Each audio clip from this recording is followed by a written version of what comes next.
Passeggiavano tre amici nel sentiero levante. Ad un tratto un bagliore dal cielo prese le sembianze di un vecchio, scese nel bosco a visitarli, si fermò affamato e gli chiese: ho viaggiato tanto, Haruto aiuto.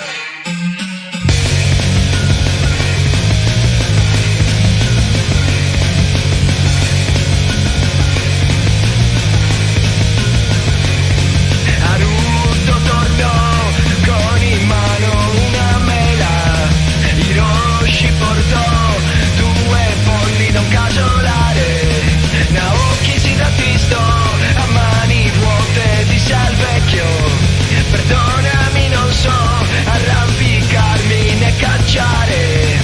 Ebbe un'idea, chiese ai compari: per favore portatemi del ramo sceglie e foglie secche.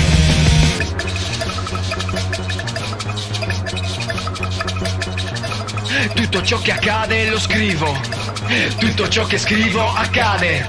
Naoki accese un fuoco, disse all'anziano vecchio: non ho portato altro, ti offrirò me stesso.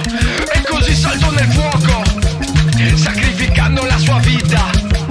Gli sguardi increduli dei presenti, la commozione del vecchio. Davanti a questa luce il vecchio si manifestò.